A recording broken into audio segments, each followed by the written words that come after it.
অভিঘাত এটাই যে বর্তমান সরকার জঞ্জাল পরিষ্কার করতে চায় না। তাই আজকে এই জঞ্জাল ঝাঁটা নিজে হাতে নিলাম এই কারণেই যে এই জঞ্জালগুলোকে আগামী দিন এখান থেকে দূর করবো। এই শ্রীপুর গলাগড় অঞ্চল থেকে যে জঞ্জালগুলো আছে সেগুলোকে দূর করবো এই গলাগড়ের মাটি থেকে। তাই আজকে নিজে হাতে ঝাঁটা নিয়ে শুভ সূচনা করলাম। আগামী দিন তো থাকবে না তৃণমূল কংগ্রেস বলে, কিচ্ছু থাকবে না গলাগড়ে, সেই কারণে আমরা কিন্তু শুভ সূচনা করলাম। সমগ্র গলাগড় বিধানসভা কেন্দ্র আগামী দিন এই শুভ সূচনাটা হলো আজকে গলাগড়ের মাটি থেকে। যারা উন্নয়ন দেখতে পান না তারা উন্নয়ন কোনোদিন দেখবেন না, কারণ একটা বাংলা একটা প্রবাদ আছে, যাকে দেখতে নাই তার চলন বাঁকা। যাকে দেখতে পাবো না তার কোনো কিছুই আমার কাছে ভালো লাগবে না। সারা বাংলার মানুষ উপকৃত হচ্ছে, সারা বাংলার মানুষ স্বাস্থ্যসাথী প্রকল্পে গিয়ে তার বাড়ির যে অসুস্থ মানুষ আছে সেই অসুস্থ মানুষের চিকিৎসা করাচ্ছে।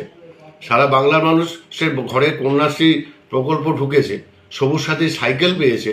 সারা বাংলার মানুষের মা বোনেরা আপনার লক্ষ্মীর ভাণ্ডার পাচ্ছে। বাংলার সাধারণ মানুষকে মা বোনেদের স্বয়ংসম্পূর্ণ করার জন্য স্বনির্ভর গোষ্ঠী তৈরি হয়েছে, যেখানে সারা বাংলার মা বোনেরা আছে। শুধু লক্ষ্মীর ভাণ্ডার নয়, স্বনির্ভর গোষ্ঠীর মাধ্যমে লোন নিচ্ছে, যে লোনটায় দুটো লোন আছে, একটাতে 50 পয়সা হারে, একটা 1 টাকা হারে সুদ।